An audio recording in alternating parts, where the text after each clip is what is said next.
like to call meeting to order. Please stand for the Pledge of Allegiance. I pledge allegiance to the flag of the United States of America and to the republic for which it stands, one nation, under God, indivisible, with liberty and justice for all.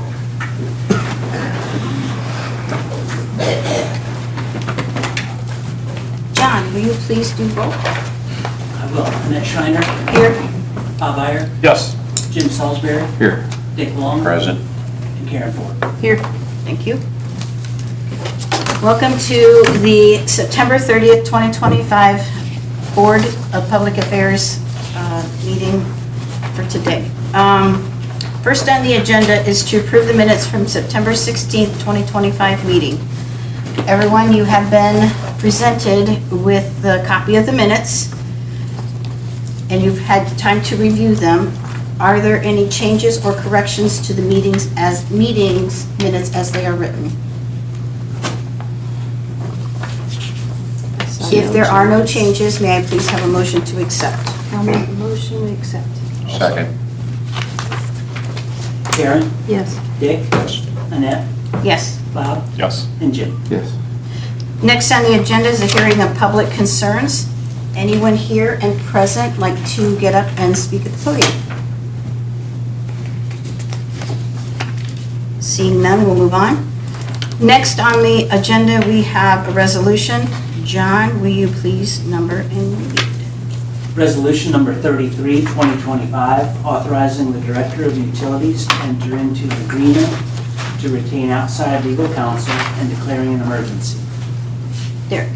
So to avoid any potential conflicts of interest and at the direction of the Board of Public Affairs, this resolution authorizes retaining outside legal counsel, Teresa Grigsby, and permits the execution of a letter of engagement that's necessary to formalize that retention.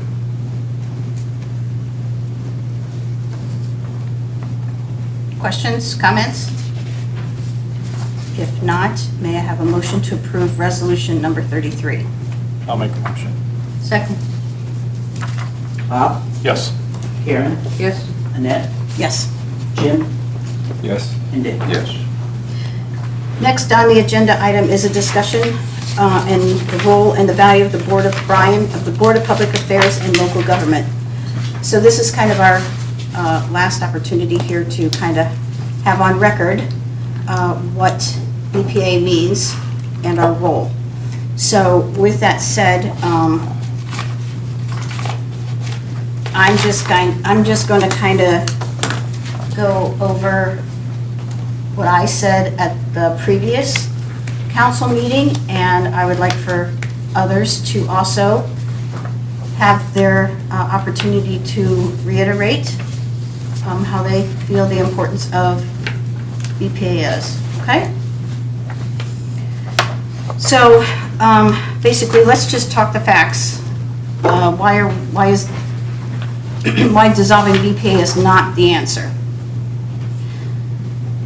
So on September 2nd, a presentation was shared outlining reasons to dissolve BPA. I responded directly to those points, not with emotion, but with facts, experience, and commitment to truth. Let's begin with the claim that Bryan has the last remaining elected BPA in Ohio. That is true. It is something to be proud of, actually. In other city, board members are appointed by the mayor and approved by council. That means political influence can shape who oversees your utilities. In Bryan, you, the voters, decide. That democracy in action, and it's worth preserving. Next, let's talk budget. The BPA is budgeted for $62,700 for 2025. That's true. But the actual costs range anywhere from $30,000 to $33,000. It's a modest investment for a board that brings over 100 years of combined experience. We don't get any benefits. It's just a stipend for each meeting. If a committee replaces us, they may not be paid. But if council members take on these extra duties, will they be compensated? If so, those savings disappear. The ordinance proposes transferring the utility oversight to the mayor and the council. But oversight isn't just about attending meetings. It's about understanding the complexities of a utility operation. Our board includes 3 former members of the BMU and 2 current utility professionals. That depth of knowledge cannot be replicated overnight. We are told that the BMU staff and operations will remain intact, but where's that guarantee? History tells us that consolidation, attrition, and budget cuts often follow structural changes. Who will advocate for fair wages for BMU employees? Who will ensure the utility funds, excuse me, who will ensure that the utility funds paid by the ratepayers aren't redirected to unrelated city expenses? Regarding the budget presentations, yeah, the director, he presents both to BPA and council. But could the meetings be streamlined? Sure, that's a procedural fix, not a reason to dismantle an entire board. BMU and the city operate from 2 separate budgets, taxpayer funds versus tax revenue, combining oversight risks blurring that line. We've heard that duplicate reports and meetings slow projects. Well, if that's true, let's identify the bottlenecks. Is it an unclear direction? Changing scopes? Interdepartmental delays? These are solvable issues, not structural flaws. And when it comes to business development, having both BMU and a city representatives at the table is a strength, not a weakness. Finally, the question, why now? Again, yeah, vacancies are hard to fill, but that's true of any elected positions. Let's ask, how are we encouraging civic engagement? Are we posting the openings? Are we educating the citizens about the role of BPA? As for modernization, let's unpack that. Modernization typically means cloud services, cybersecurity automation, strategic planning. The BPA already supports these goals, and we've helped guide investments in infrastructure and technology. Dissolving the board doesn't modernize anything. It just centralizes control. And accountability. That's already happening. Our employees take ownership. This board sets clear goals. We support our teams and provide regular feedback. If there are gaps, let's fix them together, not dismantle a system that's already working. So in closing, I ask you to consider this. BPA is local, experienced, and focused solely on utilities. We are elected by the people, accountable to the people, and committed to serving the ratepayers of Bryan. Let's not trade that for uncertainty. Let's improve what we have, not erase it. So, with that said, anybody else have anything they want to say? Add to it? Very well said. Yeah, very good, sir. It's a system that's worked for a long time. See no real reason in changing it now. I've been involved in a lot of discussions with various people across the city of Bryan. The topic has come up, and the first thing I did was to listen and not share my comments. I listened to the people. What they're telling and what I've heard is that they're not in support of this, and various reasons for that. I'd say probably 25, 50 people I've had conversations with. And again, like I said before, I hope the city council has the same number of people they talk to, as opposed to making a decision based upon their own. Have they talked to the people? That's why I want to hear on Monday when they make that decision to vote. Did they talk to the people, or are they making a decision and not discussing it with the people? And that's my concern, is that they've already made the decision. And I want them to tell me that they actually listen to the people. That's what I can share. I will say that of the people that have come to me, because I've been recognized for being in the paper. You. Huh? You're welcome. Of the people that have come up to me and or talked to me, there is a lot of opposition for it, meaning that they do not want it. So, Karen, you have anything else to add? You know, I've heard the same thing from a lot of people in the public, and they just know that if they vote to get rid of the board, they know that the next day, the very next day, things can change. What has been promised can be completely, there's no trust there, is what the feedback is to me. And they know that they can trust us to run a utility that is efficient. We are one of the best in the state. You're going to see that in those awards. They're beautiful up there. And we keep the rates very consistent. We make repairs so quickly. We get accolades for that. Other communities are so jealous of how we do this. And it's partly because of the team that we have working here, and partly the foresight that the board has been able to give the city and make the equipment, the provisions, the infrastructure what it is today so that they could be efficient at their jobs. And to me, it's very concerning that that may go away in the future. There may be just not enough insight in another entity running the utility to know what needs to be done. They might not take it seriously enough if somebody says, hey, we need to do this. We need to start thinking about this ahead of time. I mean, the board is foreseeing in advance what needs to be done and taking care of the equipment and things in the future, years in advance. Planning these things, the strategic plans that we have, and keep updated the renewable energy that we have instilled in this city. Be better if I had this all written down. I'm sorry. Yeah, that's Okay. my Well, thank you. thoughts. Thank you. If there's, you want to say something else? Are you good? Can I go by you? Can I go over your head here just a minute? I'd like to ask Bill, Deb, Bryan. Bill, you were extremely instrumental in our fight 6 years ago, which you helped us defeat it. You got any opinions or comments or thoughts?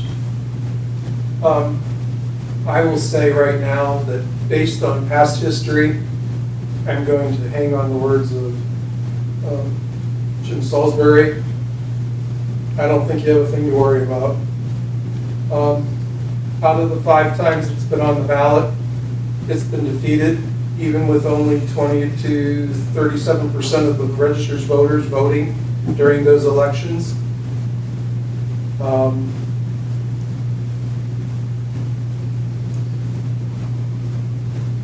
I came from a home that wasn't on BMU at one point, actually twice, and I know that when there was a power interruption, in one home in particular, could be anywhere from 2 hours to 2 days, and I installed a generator so that I knew I had power.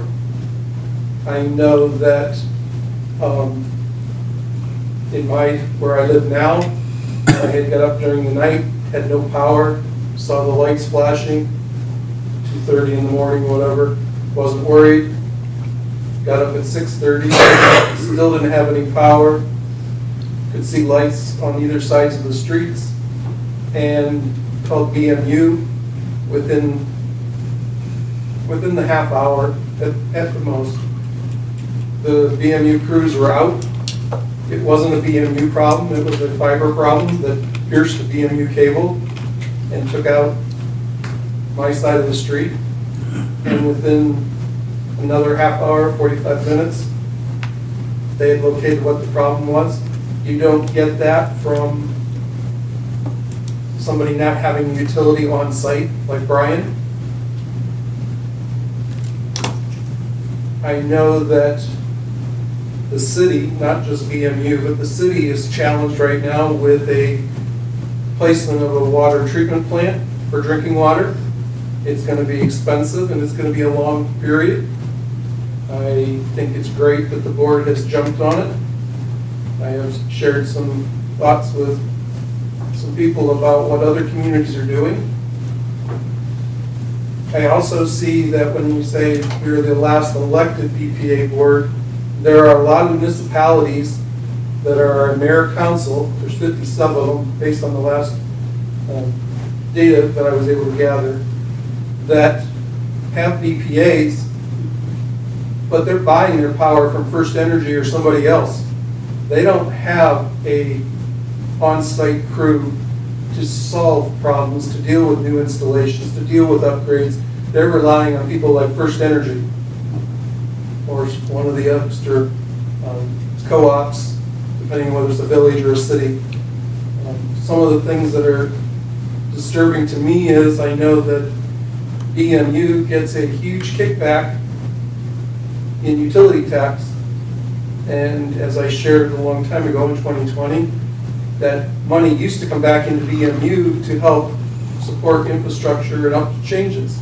And at some point along the Mary Trail, it got split where BMU got a portion and the city got a portion, and may have gotten split several times. But right now, 100% of that money is going to the city's coffer. Kilowatt hour tax. Yep. My calculations is it's at least $750,000 that's being dumped from BMU money into the city of Bryan.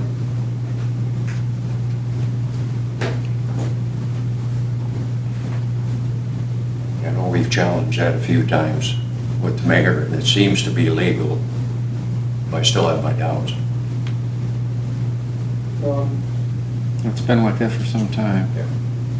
So there's more things I could share, but I think at this point, there's some other things in the works with things that potentially could be on the ballot in May that will draw voters to the May election in particular. And I can tell you, even with the 20 to 25% or 20 to 27% of the voters, registered voter population voting in 3 of the May primaries previously, it still got defeated. Only about 45% of the people in the city of Bryan, the households in the city of Bryan, receive the Bryan Times. The rest of the communities, I don't know how they get the news, but obviously social media, whether you want to prompt it or not, social media is the bread and butter now of today's information. And the more visibility that BMU, the city council, the planning commission, with, as I've shared before, audio, video recordings, and even live streams, it doesn't cost that much. I've had the discussions, I've laid it out, and we're not going to go there tonight, but I think at this point, you're losing visibility until the water doesn't come out the faucet or until the electric doesn't turn on when you turn the lights on. And I saw one of those this weekend. One of the guys here can probably tell me. Somebody in Union Place posted, "I don't have any water. What's going on?" And the neighbors all started responding, "We're all good." Somebody says, "Well, you probably have a plugged meter." I assume they called BMU help desk and somebody took care of it because I didn't see any thrashings or sword swallowings or anything else after that. So I assume BMU came out and took care of the problem and went on about their business. Having utility local is, in my opinion, coming from 2 other homes in my lifetime, is a plus. I also wonder how, and we don't need to get into this tonight, but how the city of Bryan absorbs the wastewater when it doesn't fall under the utility. Other than the fact from all the digging I did before, Bryan never dealt with the sewage, the BMU never dealt with sewage, they always just dealt with water and electricity, so it just carried through. And even in the beginning, BMU was not real successful. They had turmoil, and it broke away and reorganized several years later and came back and has been in place ever since, back in the 40s. I have those publications that tell about the turmoil. So to answer your question, I'm going to hang on Mr. Salsbury's statement I don't think you have a thing to worry about. And the bigger problem to me is it's gonna cost between $6,000 and $10,000 for the city of Bryan to put this on the ballot. And as I challenged the council in 2020, if it fails, then council members should give up their stipends to pay that back to the citizens of Bryan.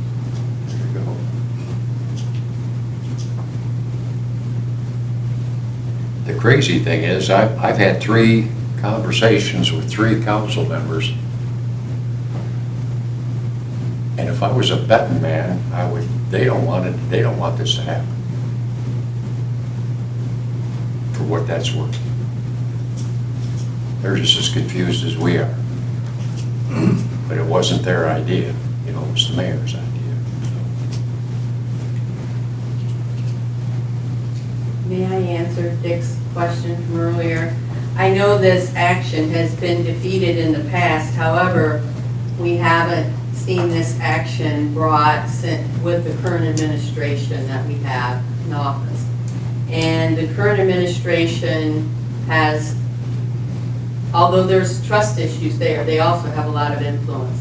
And I think they will work very hard to make this happen. And, we all believe it can be defeated, but I think we have to work hard to make sure that happens.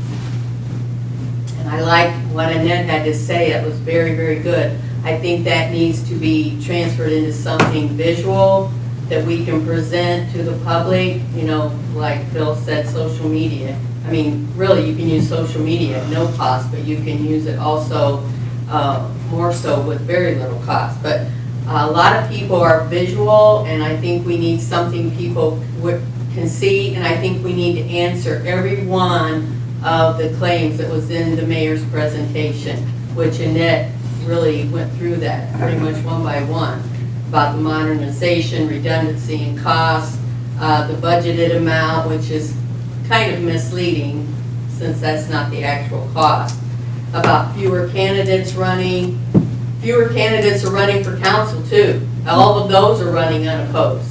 So you could make that same claim, and I think those claims need to be said and addressed. Everything reason she presented needs to be counteracted. So to answer your question, Dick, yes, we will help. We will help in this action. And, I don't have utilities experience directly, but I have communications, PR, marketing, I can definitely contribute as can Bill and Bryan and a lot of other people. I think we need to form a group of citizens in Bryan that'll join a committee with us, maybe contribute some money to help us get the word out, but that's my input. Thank you. I've had an opportunity to talk to individuals. Unfortunately, I've been told I talk too much, but I, like Bob, just sat back and listened to him, and I have not found anyone in favor. The bigger question is, why? Why are they doing this now? Why are they expending political capital to make a decision that nobody's clamoring to have made? And I don't have an answer for that. I don't understand. I guess if the city of Bryan wants to look at saving money and looking at efficiency, I could give them some suggestions that would be far greater than $33,000. But evidently, this is the hot topic on her agenda. And it's gonna get hotter. That it is, my friend.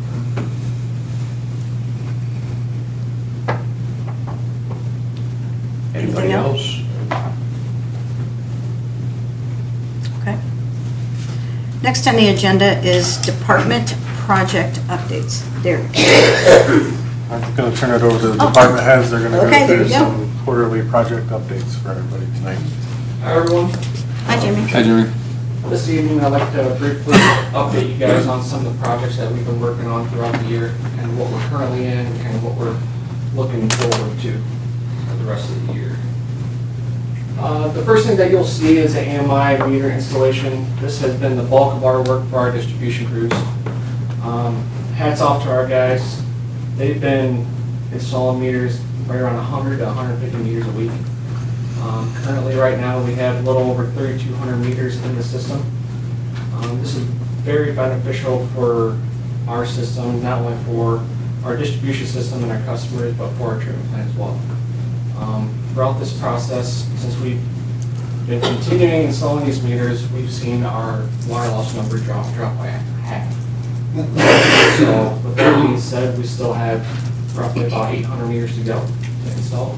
So I look forward to that number to keep increasing, which is good. Earlier this year, we had our Ohio EPA sanitary survey. Every 3 years, they'll come in, take a look at all of our reporting records that we submit to Ohio EPA. They take an in-depth look at all of our assets. That's including our high service pumps, our elevated storage tanks, and all of our wells that we have. After review, came back with no violations on any of our assets or all of our reporting in our lab as well. So hats off to those guys. As you know, we started our water system improvement plan. The first one that you see is the distribution system model. That is with Jones and Henry Engineers. Last week, we had one of Jones and Henry representatives come into town. They worked with our water treatment plant personnel. They conducted about 20 different fire hydrant flow tests to give them a good look at our system, kind of what we have in the ground, and gives them a better look at what pressures are at what certain part of town. This will help with hydraulic data, the capability of our system, and the health of our system overall. The next you'll see is a hydro study. We're in our first phase with this with Bennett and Williams. They're looking to complete this study hopefully by the end of the year if everything goes well. This is where they'll collect a whole bunch of geological data from Williams County, the Ohio DNR, and they're also going to be working with major universities that have done reporting in our area in years past. So what they'll do is kind of collaborate all that data, come up with their findings, and then they'll meet with utilities on their findings at the end of that first phase. The next thing you'll see is our consumer confidence report. This report is something that has to be done annually. It gives an in-depth look for our consumers to take a look at what we've done in the past, what we're currently working on, and what our monitoring results have been through the Ohio EPA. Next you'll see is the annual monitoring schedule. This is something that's handed out from the Ohio EPA annually. With that being said, that is complete for the year. All of our test results have came back, and they have been positive. Our lead and test results have all came back as no detect, which is very good for our system. Our water tower inspections have been completed for the year. That was completed by Suez. It's a company that will come in and will take a look at the exterior and interior of our water towers. They did the exterior inspections this year, and everything is in good condition based on the report that we received. Next up, you'll see the South Wellfield backup generator. This will provide backup generation for wells 1 and 2 on East Perry Street. This job is near completion. We've had a lot of assistance and help with our engineering group with developing these plans and drawings, getting them submitted to the Ohio EPA, and getting them approved.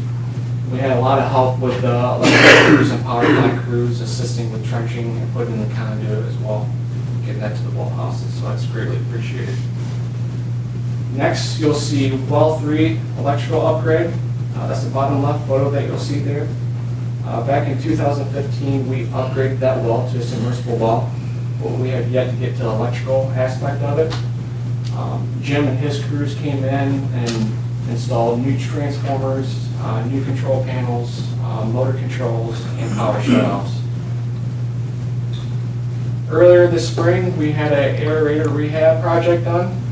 That's the far right corner that you see there. That's our draft-induced aerator. This project takes place every 5 years, and what you see in there is 3.5-inch wiffle balls. It's 1,400 cubic foot of wiffle balls that are inside that tank. So every 5 years, what happens is those balls get compacted with iron residual, and those all have to be removed and be put in place to have aerator that works effectively. After that project was completed, we went on to our clear well cleaning and inspection. That was conducted by Untitled Corporation. It's a company that we have worked hand in hand with for many years. They send their own diving crew into the million-gallon reservoir. What they do is they kind of clean up the iron sediment on the bottom of that clear well. And after the cleaning, they do a visual inspection. It's all recorded, it's all on file, it's all on video, and that went well. The most recent project that we've been looking forward to is the header and control valve replacement. That's the heartbeat of our treatment plant. These are 2 valves that will be replaced at the beginning of 2026. The past couple of weeks, we've had on-site meetings with Peterson Construction and Ross Valve. Ross Valve is the company that makes these valves. So we had them on hand, and since this project is going to take a lot of effort, a lot of time, we want them to be on hand, making sure, one, that we have the correct valves, because those valves are original to the plant. In today's day and age, we just want to make sure that they still produce that product, and that we'll have all the help on hand that we need to complete this project with no hiccups, so we can still pump water. With that being said, that's what we've completed so far for the water plant. Thank you. Any questions? Sounds good. Quick question. Yeah. Obviously, we're in a drought condition. Does that affect our water system at all? Not necessarily our water system. First thing we go to is at all fields. Our guys weekly, they take record of water levels at each well that we have on a weekly basis. We have not seen much of a fluctuation there. Even last year, we kind of had the same conditions as well, and it hasn't affected us.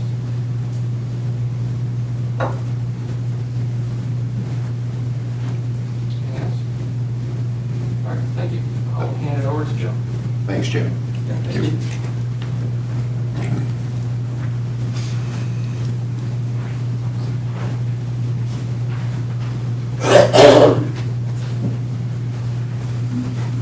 Good evening, everybody. Hey, Good evening, Joe. This year, we've, even though we don't have the HFC internet anymore, we've been rather busy. Daggett substation, we've worked with Jim and Al, and all those folks, and with the contractor to decommission Daggett substation finally, recently completed that.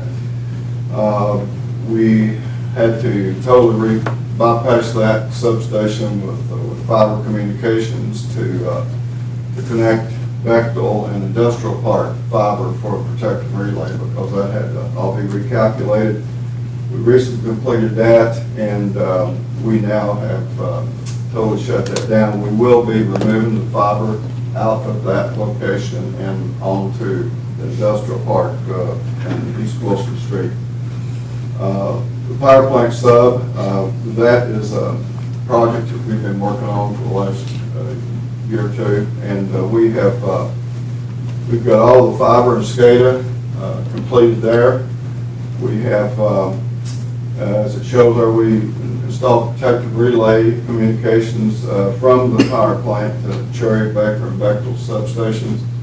And we currently are in the process of connecting the fiber communications for the breaker controls out there at the substation on that yard.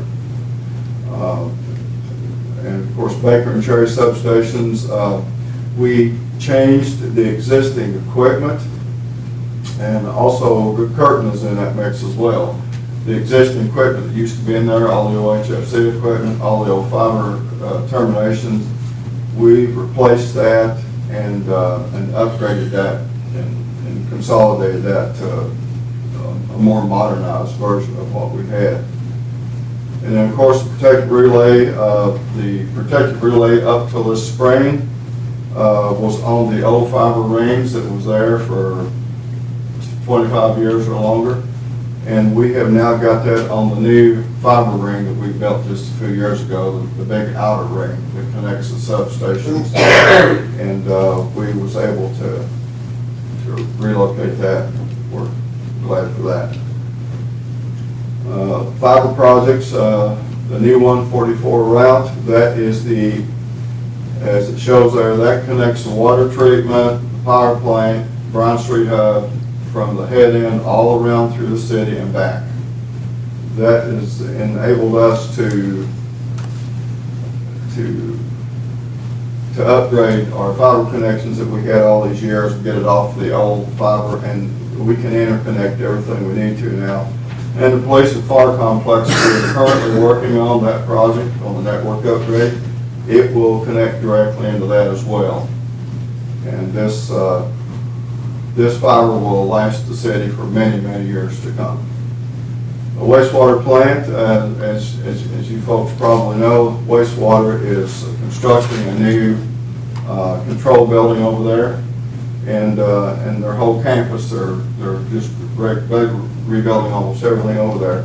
We've built a new fiber out into that. They have brand new fiber that goes into that entire campus, and fiber communications, network equipment, and we've installed all of that, and every building is upgraded with new fiber communications, and we're just got the planning and waiting for the control building to be completed. And we've had a really good relationship with West, working with them over there on that.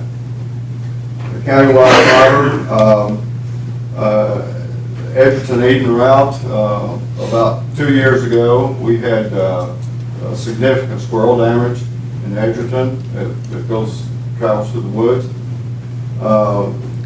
Our guys in the electric department went out and restrung that fiber at one point, and then it got damaged again from squirrels. So I've been working on the last year or so, coming up with a plan to be able to bypass that. And after some work, and we were able to bypass that, and so that old fiber in there, we're going to break that out, and it totally doesn't touch those woods anymore. And then we had a major damage between Eden and Edgerton this year.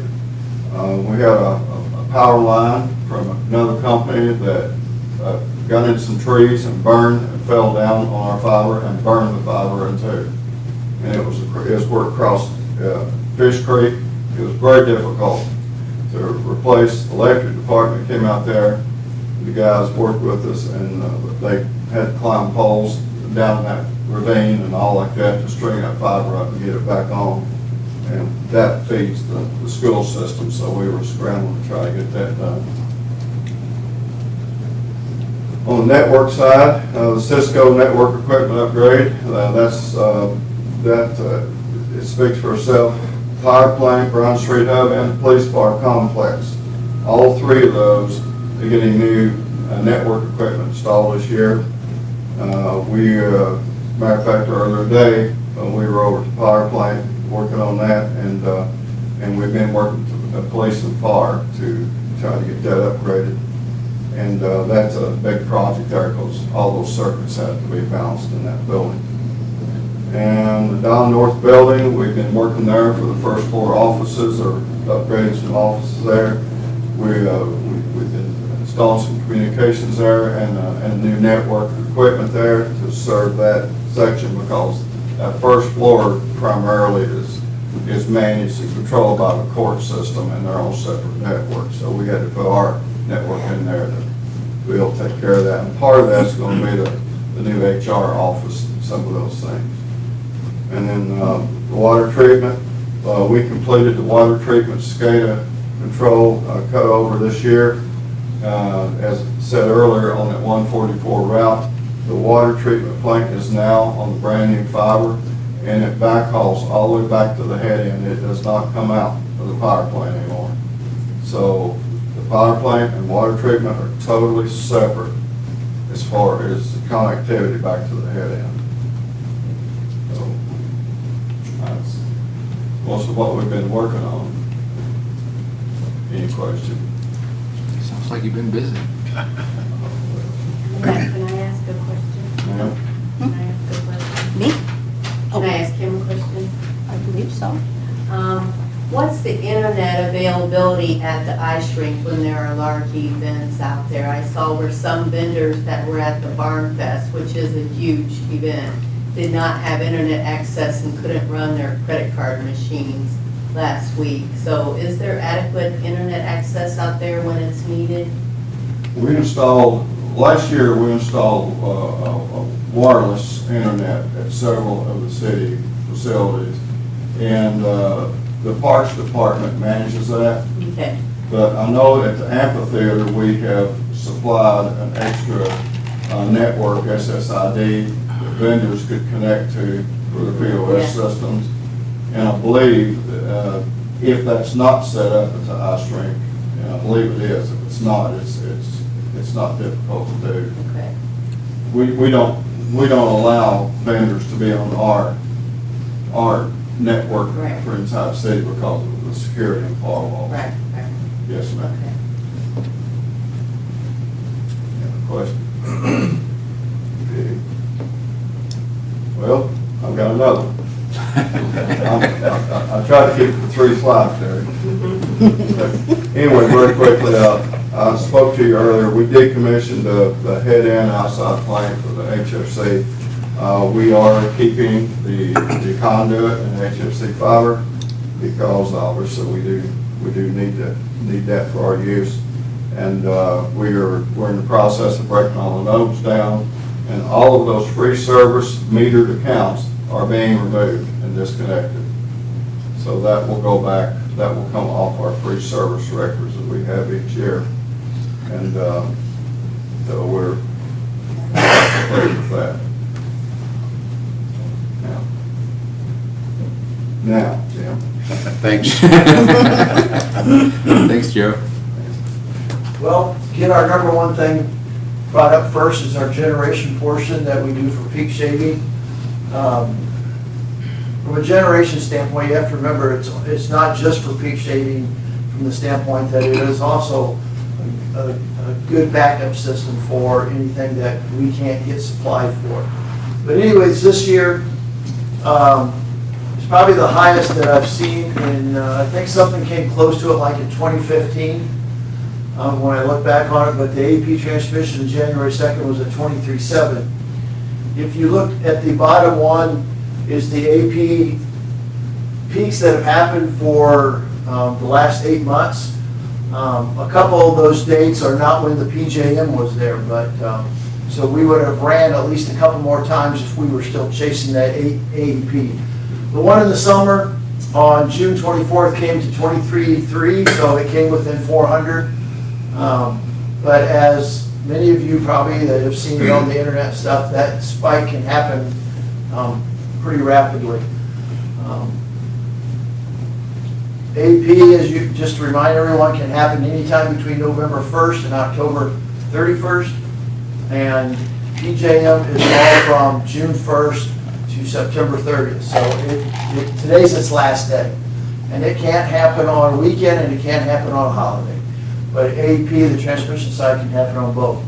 The other thing about generation is one of my big concerns when, from an electrical standpoint, we were going to remodel Bryan's electrical system that had not been done since 2015. One of the things I wanted to find out is, are we sufficient from a generation standpoint to take care of Bryan over the next 10 years before we do anything like that? I met with a couple guys last year from Entrust, or last week from Entrust, that because Spectrum combined with Entrust, they have a lot more avenues, a lot more technicals that they can pull from, and they have a couple guys that are just focused on generation. And they came into the plant, looked at everything, looked at all the books, we're answering more questions for them. What I'm trying to find out is our generation sufficient for tomorrow? Or what should we do to plan for the next step in that realm? From a substation standpoint, we've been at the power plant sub for 3 or 4 years, and that's probably my primary project this year is to be done with that, finally. So one of the things that we did this year, which is at the bottom, is we finished doing all the containment, which we finished up this spring. And because we got rid of all the oil breakers and only had the transformers to worry about, when we re-contained everything, we just did containment around the transformers. And there's not a picture of this, but a couple of my guys built like a little platform that goes over the stone embankment so that we're not walking on top of them, knocking them down all the time, so that they stay intact and are sufficient containment. And then the other thing is that we finished all the fencing inside.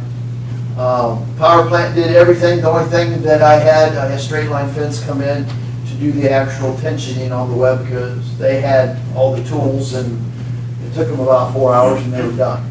But we set all the holes, which I was glad that we vacuumed every one of those holes, because a few of those holes we ran into things that we didn't expect to be there, and we could have drilled through some other conduits.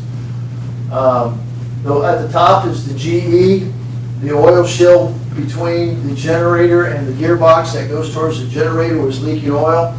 Once again, we didn't have to bring in anybody. The power plant crew took care of taking that apart, coming up with a plan and resealing that.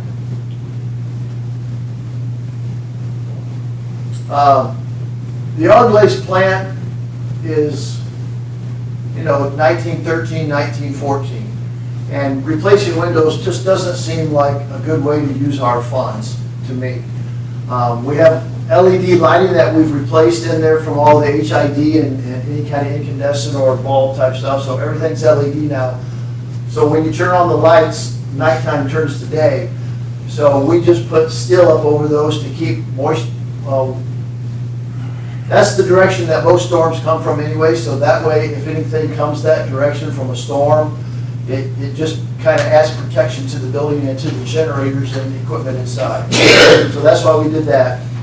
And the RTAC is, a lot of the Scout systems that did our SCADA at the substations were outdated and obsolete, and we've upgraded to Schweitzer RTACs. One of the things that I've been after for a little bit is to produce a training area so that the guys can practice on programming things without causing an interruption at the substation. So Tom came up with this idea of how to build it. We've got a couple contacts that we brought in there, and they can slam them back and forth as much as they want, and that simulates the big thing out in the substation. So it's a way for the guys to learn stuff and program stuff kind of ahead of time without affecting or may affecting anything. And also we had some storm damage on the Cherry Street foliage insulator, which worked out great because we were able to get up there and provide some substation training. One of the guys that's only been here a year has completed all 4 books of his power plant training. So getting up there and actually doing something hands-on was really advantageous to him because he got to actually apply what he had learned. The other one's on the 3rd book, so they're moving along quite a ways. I think that's it for me, yes. Any questions? Yes, Bob? When I worked at Ohio Gas Company, I was responsible for gas supply, and my biggest fears were January 20th to February 10th. And in that time frame, that's when we hit peak weather. And the peak weather would be, I'll give you an example. One day I was looking out my window, it was minus 40 and wind chill factor is minus 60. And I was thinking, oh my gosh, I hope we have enough gas. And we did. And the reason we did is because I planned ahead of time of how much gas we had to have in storage to protect that type of level. I worked on probabilities, and the probabilities, maybe once every 10 years, we'd hit a string of those type of temperatures. Looking at my probabilities, this might be the winter when we're going to hit some pretty severe weather. With that in knowledge, how do you guys plan to protect our system from January 20th to February 10th?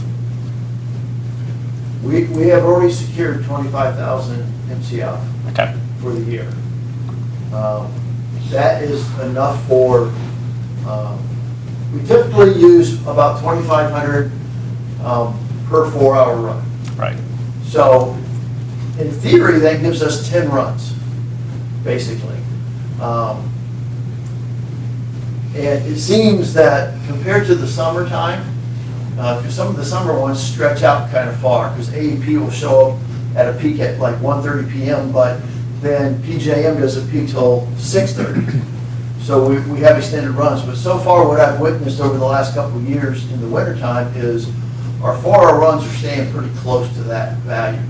So I think we're still in pretty good shape from a security standpoint of securing gas with that 25,000 that we have in storage. And with that 25,000, did you see that being protected for that time frame for peak, or are you going to use it throughout the winter period? Well, we don't want to use it too early. Exactly. Okay? Because it's very possible that PJM will call a peak run early, but it might be not as extreme as those ones that you see at the first slide. So on those cases, you know this, natural Yeah, I was gas. just going to natural gas- say, you want to protect your assets for Right. the greatest risk. And there might be times where you say, you know, maybe we need to look, you know, secure the storage Right. for that time frame, but maybe we buy market gas. you Well, know. the other thing I'm thinking of is that sometimes the area may be cold here, and they may be calling for an AEP transmission run, but it's not cold enough somewhere else so Right. that the price still stays at a reasonable Sure. amount. Yeah. You know, back in, 2022, in December, you know, Oh, yeah, that was off the charts. stuff went to $1,000, $2,000, $3,000, $4,000. If you could get it. Yeah, and the wells were freezing over, so we're trying to maintain that and And I think you're doing a great job, and you know, kudos to Derek and you. And my only greatest concern is what I wrestled with all my life with natural gas was that we had to have enough gas to protect the system. And that was the highest priority, and how do you do that? And the worst thing would be, you run out of storage, and it's only, you know, January 27th, you know what I mean? You still have 10 days left, and you might get, you know, the risk is just astronomical. yeah. I think this year, we ran out of storage gas at the late June. Is what it happened, like June 24th or something like that. It seems like it's off the top of And my that's a head. great problem to have. Yeah, it's not a big deal because obviously, You'll use it. even our storage gas, we had purchased cheaper than what Yeah, gas I was was gonna going say, for. you're still gonna use it, it's gonna be used. But again, that gas was gonna be available to you on the coldest days in the first week of February. Yeah, and every one of those that you've seen up there, we had fuel and we hit those days. Yep. Jim, I'm That's just- our plan. Yeah, I'm just sharing my concerns, what I Yep. went through in my lifetime, because, you know, trying to make sure. do we still have the capability to run on diesel, or is that gone? Nope, that's still there. Oh, it's still there? Yep. Oh, okay. It wouldn't last very long on diesel because it sucks it pretty fast. Oh, yeah, oh, yeah. And there's no EPA concerns? Right now, we have never exceeded the limits. I don't know what it would take to do that. If you go back to the 2022 again, PJM called a maximum generation emergency. If you light a piece of wood and generate electricity, they don't care. They just want electricity because everything is just, you know, freezing up and they need power everywhere. If you remember back then, Maine's natural gas lines were at maximum capacity. If it would have stayed cold another day, Maine would have been blacked out.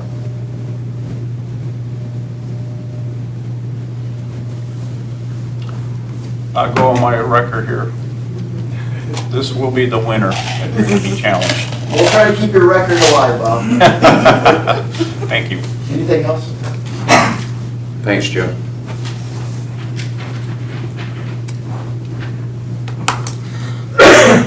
Good afternoon. For the engineering department, Autumn Chase Phase 4, we performed an inspection and created as-built drawings for the water main, water service installation, along with the electric infrastructure installation. The electric department has been doing a number of directional boring projects, including Deerfield subdivision, Eastland Woods, Eastland Estates. We assisted with the plans, the layout staking, and the as-built drawings. For Raised Drive, the engineering department assisted with obtaining easements and having those easements recorded for an electric relocation. We worked with the water department with well one conversion project, vertical turbine to submersible plans, and those were submitted to the EPA for approval. With our GIS, we continuously updates with miscellaneous water and electric projects and repairs.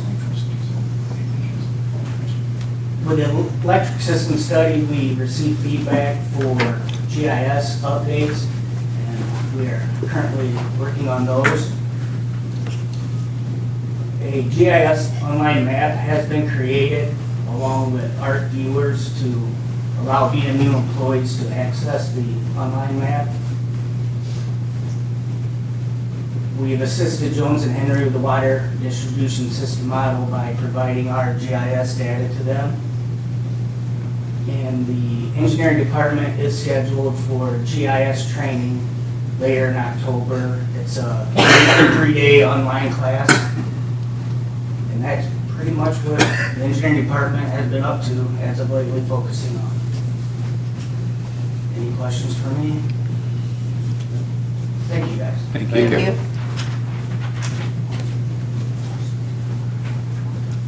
Save the best for last. I just want to give you some highlights on our capital projects and a couple maintenance things that we're doing.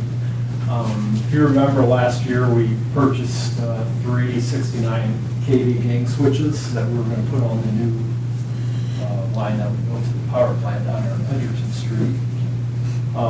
To mount those switches, we had to hire a crane, which you see on the right picture there, to hang them up in the air and then bring them over to the pole, and then our guys went up in our buckets and we attached them to the pole and ran them. This is in lieu of building the 3-way switch pole like we have on South Main and County Road C or Fountain Road Drive. We set these switches offset of that T, each pole, each direction, to give us switchability, I guess. And we're in the process now of getting operators for the switches, so there'd be like more of doing it with our SCADA and with our fiber and our wireless connection to them, so we're able to operate those remotely and not manually out in the field. So that's kind of what we're looking for with that. We did install 3 new underground 3-phase services, primary, and when I say primary, I mean high voltage, 12-470, 7200, and then when I'm secondary is more, your 480 and below voltages. So a lot of times I say primary and secondary thinking everybody knows that, but that's kind of a little detail there. But this is a primary 3-phase service that we installed to the Williams County Board of BD out on North 15 for a new service, and also Doc Diesel that's on Bruno McCarty Way at the new industrial park. We installed a 3-phase service out there. We also extended 3-phase primary service for Dave Swanson and his project that he's got going uptown in the Estill parking lot there, and also a single-phase primary service at 710 Center Street. I would replace an old cable that was in place for over 50 years. We had a transmission pole in front of the State Bank on West High Street we replaced, and we also relocated a 69 tap that kept Daggett substation in service. We relocated that on the east side of the station to isolate Daggett sub away from our system. So we're going to start wrecking that out. So Daggett substation is no longer here anymore. Which I remember when Ernie was here, and they actually named that substation for his 3, his 2 sons and Ernie. That substation there, named after that. Autumn Chase, as Brock was saying, that was an extension we had out in Autumn Chase subdivision. We're extending service to those new lots out there.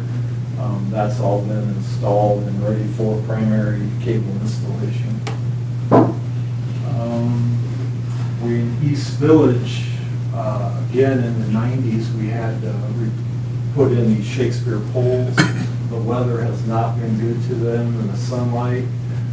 So we bought some replacement poles and we replaced about 12 of the worst ones in that subdivision. And we've completed those. As the board remembers, we installed a street light on Schatzer Court through a petition. And also the extension of Stonehenge Drive with the cul-de-sac. We installed a couple lights, new lights on that street as well. Directional boring projects, of course, you know that last year we purchased a directional boring machine. We really just started getting into that in 2025. We started out slow with some smaller single-phase primary bores, 2-inch cable at 820 East High and 530 East High Street. We did a 3-phase bore under Unicardi Way, 4-inch pipe. We did a streetlight circuit on South Portland by the Senior Center, and we also did a water service on Town Line Road, and we installed a 1.25-inch conduit for gate control over here in our empty lot for a future gate for the water department. And also did a wastewater treatment emergency conduit installation at the, for the communications out there. And we've been working in Deerfield subdivision on the north side of the subdivision there. And we have about 1,345 feet of underground pipe in the ground. And we're just started, I believe we finished switching those customers over in that section today. And we're going to continue on through the center there, starting tomorrow. But that being said, under my estimations, I mean, we've avoided probably about $100,000 in directional boring costs for just the projects that we've done this year. So, and this is us just learning. We're starting to learn, and it's taken, a little time just to work out the kinks. We've had a company that we used to use out of Michigan come down, did some training with us, and that really helps the guys learn. So, yeah, we hope for big things in the future with that. We're going to continue to do what we're doing on our underground replacements. But everything looks great so far with the machine and how our guys are accepting it and operating it, and it's really working out well. Just a few maintenance things. We did do Marcus Corridor line clearance this year and mulching. Of course, when I say line clearance, I mean a 15-foot area around the conductors, clearing overhead trees and stuff out of that. But we're seeing the undergrowth starting to creep in the path. So we had to come up with some type of solution. So we got with our company out of Fort Wayne to rent a skid-mounted mulcher. So we're right now in the process of getting through the 10 miles and mulching the bottom picture on the right, getting that back, that canopy back, so we can drive our trucks down through there if we need to. But a lot of that stuff over the years, it just starts creeping in. So this is a way that we've done to keep that cut back. It's working out real well. And of course, we have out back, if you don't know, if you look back there, we have an electric warehouse construction project going on, and the steel structure, the siding, or the steel on it, the roof, everything's been done. The main concrete's been poured on the internal. They're starting to work on the external concrete. We hope that they come in yet this week and maybe get that started around the north side and west side. The connector building between the two warehouses, The walls are being completed, and there'll be a steel roof put on that. And that will be our connector between the two buildings. Project's going good. We're looking at a mid-November completion on that project. Everything's, knock on wood, seems to be going pretty good so far. So that's it. Good job. Would you like to? Those 16.8 kV switches you were talking about, do you have a set of those hung just down the road here ways? Yeah, there's 3 of them. I was gonna say, because I spy, it's a sight to behold, yeah. Yeah, mounted them on the ductile iron poles, Yeah. 85-foot poles, so. And we could have done it with some rigging and stuff, but it's efficient to rent a crane to lift them up. Do it the safe way, yeah. Any questions? Okay. Thanks, Al. Thanks, Al. Thank you. Next on the agenda is a resolution. John, will you please number and read? Resolution number 34, 2025, designating October 5th through the 11th, 2025 as Public Power Week and recognizing Bryan Municipal Utilities for its contributions to our community. Derek. Yeah, so again, as we approach Public Power Week, October 5th through the 11th, I think this is a good time to recognize dedication and the achievements that really define BMU and the public power community. Just last week at the AMP annual conference, BMU is proud to receive multiple awards recognizing our commitment to safety, reliability, and community support. First, BMU received resolutions and acknowledgments for outstanding mutual aid responses for events in Montpelier, the JB4 transmission line, Lansing, Michigan, Lakeland, Florida, Newberry, South Carolina, and Tallahassee, Florida. These efforts demonstrate our team's readiness and willingness to support other communities that are in need. We also celebrated the achievements of 2 of our employees, Noah Lando and Richard Bear, who were both honored with the AMP Hard Hat Safety Award. This award recognizes utility employees who have demonstrated outstanding commitment to safety over the past year, both on the job and within the community. It honors those who consistently follow and promote safety procedures and actively contribute to a culture of electrical safety. BMU was further recognized with the AMP Generation Safety Award, which recognizes municipal electric systems for outstanding performance, outstanding safety performance, and it encourages continued improvement of safety programs and acknowledges our team's commitment to maintaining a safe working environment. Excuse me, in addition to those, we talked a little bit about this project already, but we received the AMP System Improvement Award, which recognizes utilities that made significant enhancements to electric service and reliability for their customer owners. This was presented for the power plant substation upgrade project that Jim talked about, which was designed to strengthen system reliability, support future growth, and eliminate aging infrastructure. This was a design build project, had a total cost of approximately $2.5 million, but thanks to the dedication and expertise of our staff, the majority of this work was completed in-house, resulting in some significant success. And really, as Jim mentioned earlier, all BMU departments played a role in the success of that project. And then last, but certainly not least, proud to share that Adam Brandt has been honored with the AMP Service Distinction Award in recognition of his nearly 30 years of outstanding service, leadership, and dedication to BMU and the greater public power community. Adam started his career with BMU in July of 1995. He worked through the ranks from line worker 1, 2, 3, and his current position as line worker supervisor. He's held that role since 2006.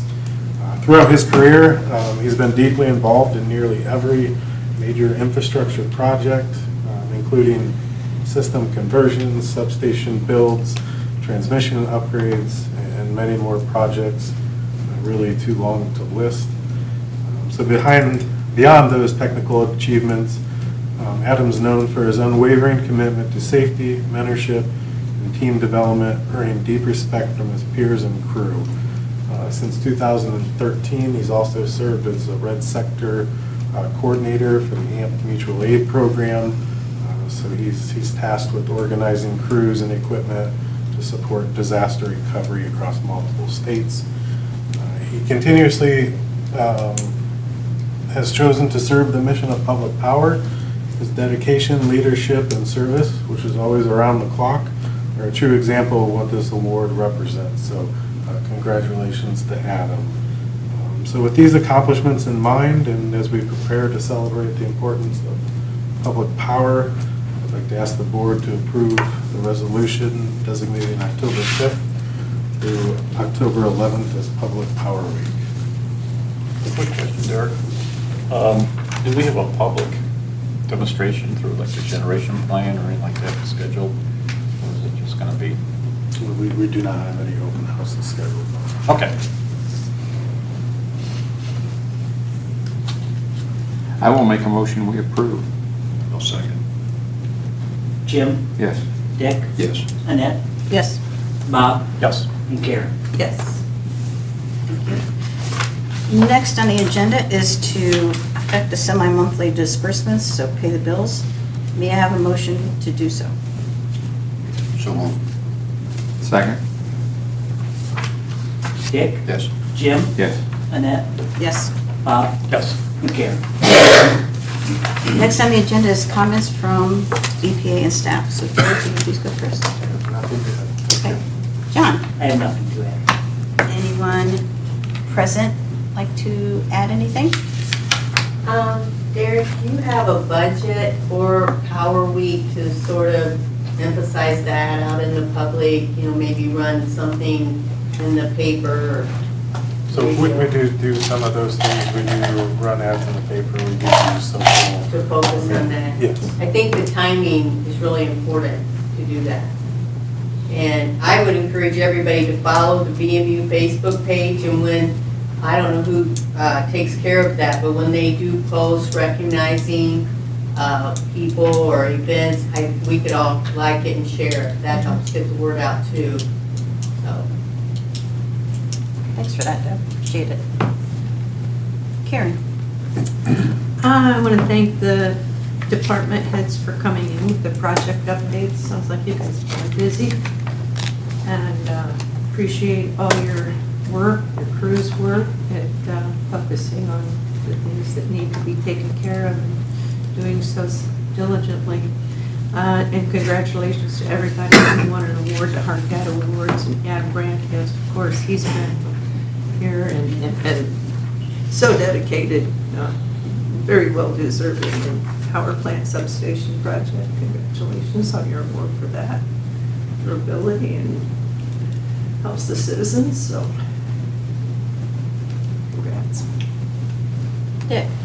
Yeah, thanks to department heads for the updates, as usual, and congratulations on everybody for their awards, and I gotta take my hat off to Adam Bryan. He's gonna be hard to replace. He's always on the ball, especially with the mutual aid. You know, he's just faultless. So congratulations to everybody. I mean, that's a testament to the kind of employees you got here. My turn? Yeah. In case nobody said it, thanks to the department heads for their presentation. And We like to hear it. yeah, congratulations to Adam Bryan. It makes me feel old, but I can remember when Ralph hired him, when he came in as a young man. Yes, he's quite an accomplishment. Anything else? No, that's all. I'd like to honor Dick Long. He got the honorary trustee at the AMP Awards this past meeting. And, Congratulations. Didn't know that. Yeah. Surprise. Yep, I read it. Hey, I'm up with you now. Now you are. Yeah. So congratulations, Dick. Oh, thank you. Yeah, honorary trustee, so I congratulations. was asked to withhold that. Huh? Whoops. I'm sorry. Okay. Congratulations. Oops, oops, apologize if I mentioned something. Premature thank you. You're welcome. I read it, I just read it, and I thought to myself, that's a nice award. That's news to me. Yeah, I just asked it, Dick, and said, congratulations, that's great. The only other thing is, like I said before, I would love to see a strong turnout on Monday when the city council has to make the decision what they want to do with the board. And that would be something that would be very beneficial to us to see some strong turnout for that. So with that, that's all I have. Well, like you haven't heard it before, guys, thanks for the presentations. Yep. Outstanding job on all of the awards, and that goes due to the strong leadership that we do have here, and then, of course, at the helm of Mr. Derek here. So, huge accomplishments. They don't take those kind of awards lightly. Get out there, celebrate Public Power Week, October 5th through the 11th. Did I get the dates right? Yes, I did. And I will emphasize again the importance of the role of this board within the community, within this utility. Please come out and show your support to keep BPA at Monday night's council meeting. It's the only way it's going to happen is if there is support to keep us and that the word gets spread. So I'm going to encourage anyone and everyone, let's make them put chairs in the hallway if we have to show the support for your local utility board. With that said, I believe that is all. May I have a motion to adjourn the meeting? So moved. Second? Dick? Yes. Jim? Yes. Annette? Yes. Bob? Yes. Sherry? Yes.